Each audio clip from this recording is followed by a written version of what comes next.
The second learning edge is about people pleasing. People pleasing is such a core part of my work with women. I don't think I've ever worked with a woman that didn't have some issue with it, because we are all socialized to people please. All of us receive that socialization in some way.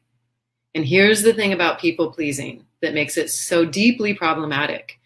People pleasing is the opposite of desire, because you can't know what you want when you are deep in the role of people pleasing and taking care of everybody else and their wants, right? So this is one example of how we abandon ourselves. It's a big one for a lot of people. There's these ways in which we're leaving ourselves, because people pleasing is a series of behaviors that is driven by the need for validation, right? Which is coming from the outside. It's this deep need to get approval from other people so that you can feel secure, or like they're not going to leave you and they're going to keep liking you and they're going to keep loving you.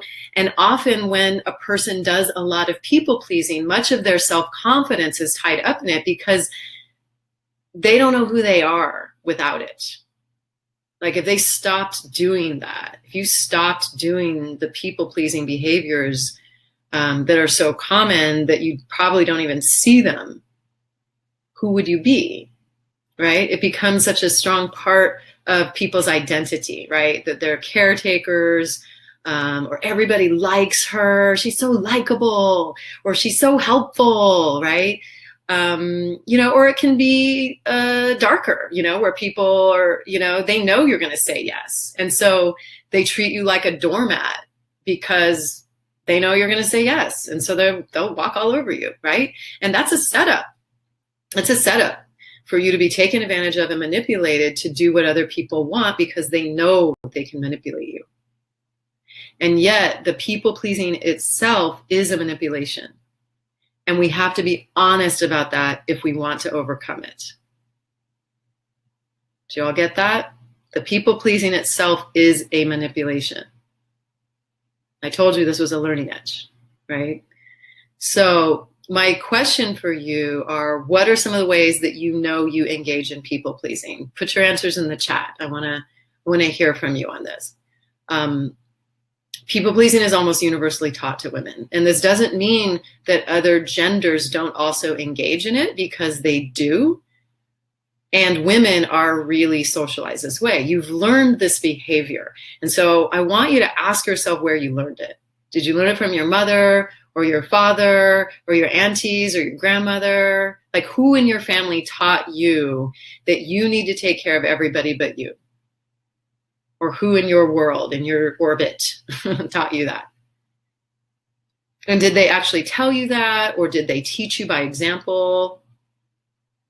And so you just learned, oh, this is how I'm supposed to be, right? As a girl, as a non-binary person, as a man, whatever gender you are, right? How did you learn that? People pleasing is the way that our worth as women is defined by our usefulness to others. And so when we think of it this way, it is a tool of patriarchy, that we need to be useful to other people, right? So I'm seeing some comments in the chat. Let's see. Jessica says, the amount of resistance we get as fire women in these edges only shows more and more where I need to keep working. Yes, absolutely. Absolutely. Christine, been doing this abandoning all my life, and it's hard to stop.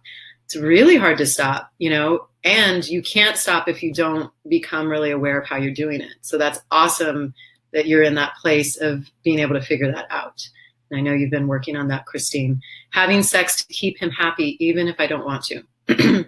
Huge way we people please. Huge. All the time. All the time.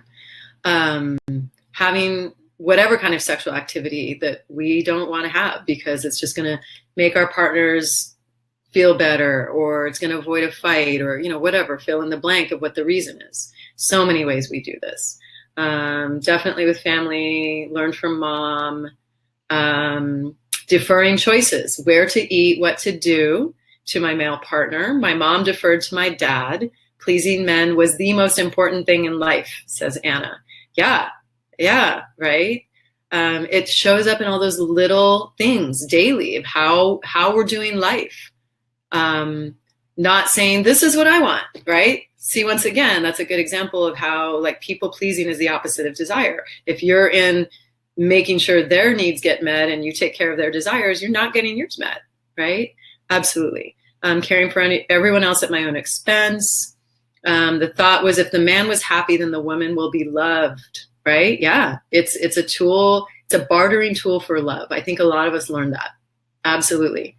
Almost all of the adult women around me taught me to people please. No boundaries in saying no and putting me last. My mom. So a lot of us learn from our moms. Yes, this webinar is being recorded. Tori says, I received positive attention for being helpful. And I learned that from my parents. Yeah. And I know in my family, there was a double standard. There was a gender double standard about that. So I don't know if other people experience that. Withdrawing when angry rather than facing it. Yeah. So a lot of the ways that we put our emotions away, not speaking up and instead putting up with shit, right? So these are similar. I have a tendency to revolve my decisions around my friends. I feel less confident in my choices if my friends do not fully affirm them. That's that need for validation again, right? It's like, oh, okay, am I saying the right thing? Am I choosing the right thing? Are you still going to like me? Absolutely. Likability is a huge part of identity, says Victoria. I have a tendency to, yes, I just said that. When I asked my mom what makes her happy, she replied that she was happy when everyone else was happy, right? Crazy to hear that. Like, oh, okay, mom has no feelings then. We don't have to worry about that. A good little girl would help, work hard, etc. Women in my generation were taught that we had a place, a home, period. Breaking that pattern in society has still been challenging due to the thousands of years and patterns of patriarchal domination in our society. No doubt about it. I learned it from my parents. Yeah. Okay. Y'all got this. You're with me. Thank you for all those comments. That's super helpful, right? And so some of the social conditioning that people might have included, right, included being taught to be very careful that you don't hurt anyone else's feelings. No one mentioned about that. But if we had to tiptoe around other people's feelings and make sure they were really happy, then we would learn that we didn't really get to have feelings, which means we probably don't really get to say no even when we need to, right? That's how that can play out. And most people modulate themselves based on how they perceive other people are going to react to them. And some of you commented about that in your comments, right? So you're already outside of yourself. If you're in that place of self-modulation, you're outside of yourself, right? And so the work is to let go of all of that self-patrolling that keeps you perpetually vigilant about your own behavior for all the wrong reasons, right? Self-regulate because you want to be a better version of yourself. That's perfectly fine. Do it because it makes you happy. Do it because it's fun. Do it because you want to grow, but not because you want to just please other people. And that is why most people do that kind of self-regulation. There are a lot of consequences to people pleasing that can go unacknowledged for a really long time in our lives. And you all just spoke to some of those. Feel free to write those in the chat some more. You know, we have to face this part of ourselves because it actually is really inauthentic. It's not our truth. We're not showing up authentically. We're being nice, right? Nice isn't interesting. And nice isn't our job, right? This doesn't mean that you don't ever do kind things for other people. Kindness and nice are different. What it does mean is that when you offer kindness, you do it with authenticity and because you honestly want to. And I think that is the difference. I can and have I could talk for a whole class just on this, and I've taught many classes on this. I do a lot with people in my work on this. It's a really big topic. So I want you to start to be aware of where you're doing it and start to make some shifts. Where could you shift how you're showing up in that people pleasing so you can be more connected to your own desire? Christine also says she learned it from school and even in sports. Yeah. All right.